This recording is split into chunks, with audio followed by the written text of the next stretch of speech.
A massive outbreak of various types of Dogoos is about to infest the world.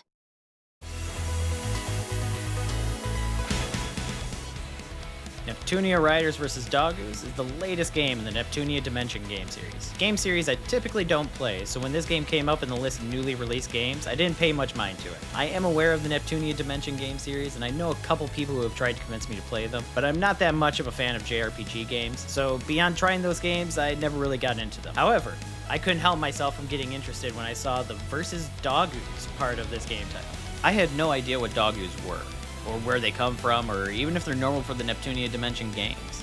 But based on that one part of the title and the insane looking cover art for this game, I decided to look into this one a little bit more, leading me to find out it wasn't like the rest of the Neptunia Dimension games. And after a couple quick clips of this game and how silly it presented itself, I thought I should give it a try.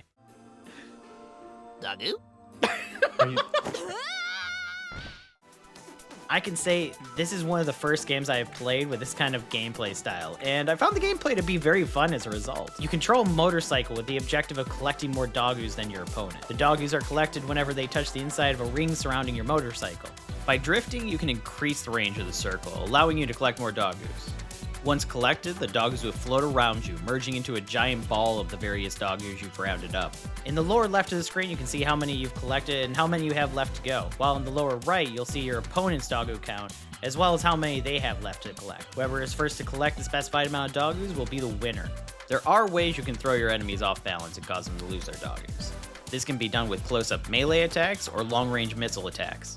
Hitting your opponent with one of these attacks will cause some of their Dogoos to tumble around, giving you the chance to collect them yourself. You have to watch out though, because your opponent can also do the same to you. This game can best be described as a combination of the party versus mode in Mario Kart and collection games like Katamari, which works well for its initial concept, but starts to feel lacking as the game goes on. Where am I? And what's with this bike? The game's protagonist is Uzume.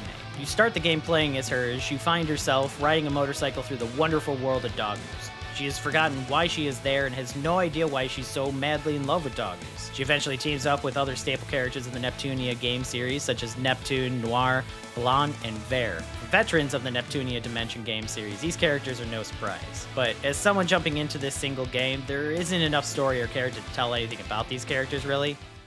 Damn it. Noircy's lost it too. She's been charmed by the Dogoos just like you were, Nepsy. Each character is introduced in the same way. Being obsessed with Dogoos, seeing anyone as an enemy that doesn't share the love of Dogoos, and once defeated in a series of battles, collecting the strange little Dogoos, they come back to normal and regain their memories. Then they just join the rest of the cast in the background until the next character that mysteriously loves Dogoos appears. Even Uzume, who is the face of the game, really doesn't have much going on for her story outside being confused at everything going on. Much like I was when I was playing this game. And also, I am a huge anime fan, so watching this kind of stuff is not, you know. I'm Green Man. Never mind. The story itself has you going through different worlds to find out why these Dogoos are here, and why people are becoming so infatuated with them. These areas can be everything from a battle arena to a world made of ice cream and desserts. The variety of levels help keep things fresh throughout the game, but sadly it's not quite enough with gameplay mechanics getting nothing new at these worlds. While there are some boards with Dogoos that give you abilities for that specific level, the levels end up being too short at about 3 minutes per stage to actually get interested in the special power-ups, which are typically things like shrinking in size to get into new areas, or jumping higher to reach the top of cliffs. An interesting concept that feels like it means well, but it doesn't add enough to the game to make it feel like you're progressing as you beat stages. The story itself isn't anything spectacular either. As someone who hasn't played other games in the Neptunia Dimension game series, or at least enough to get into the story, I can't say how this fits into the overall story of the Neptunia Dimension game series. The creativity here mostly comes from the insanity of the Dogoos and the antagonists of the game. With Dogoos that have a chest on their head reminiscent of a mimic from D&D to buff Dogoos and Speedos. There is some good humor to be had in this game. This, however, does cause a bit of a conflict within the game itself, as the setting and enemies for the games are very comical in nature, but the game seems to shy away from that in all other aspects. Maybe as a way to keep the characters in line with what the existing fan base expects from them, but as a newcomer here for this single game, it does kind of clash a bit in tone. What really shines in this game to me was the Dogoos.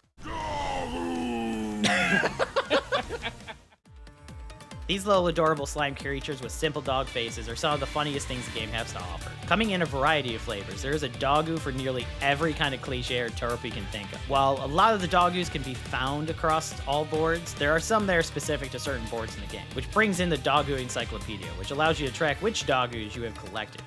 This is where you can see all the different Dogoos that there are to collect in this world, and gives an idea of how many you have left to collect.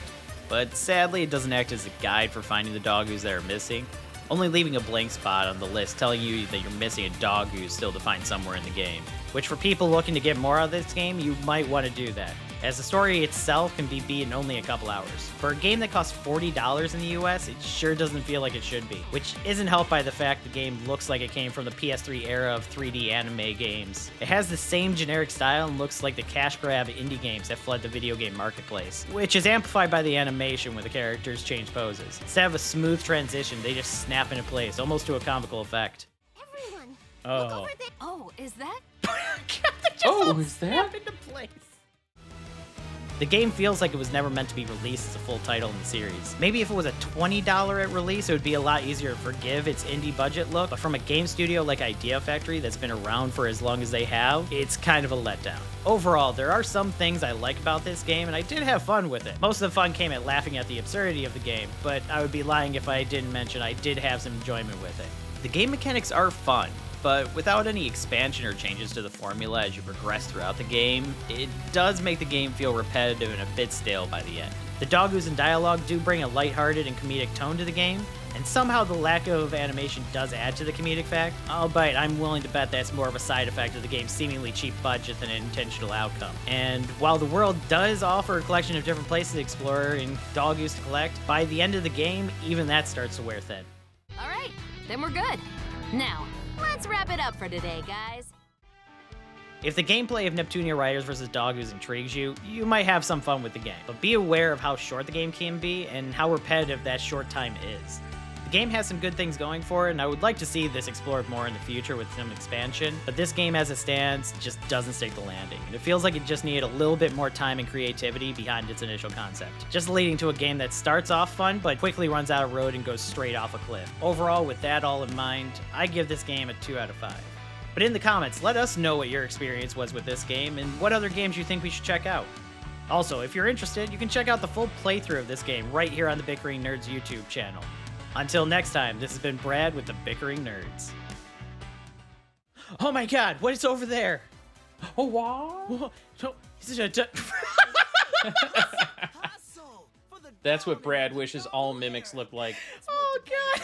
Oh, it is a mimic. Treasure mimic doggo. It's a treasure mimic dog. I love this. Oh my god.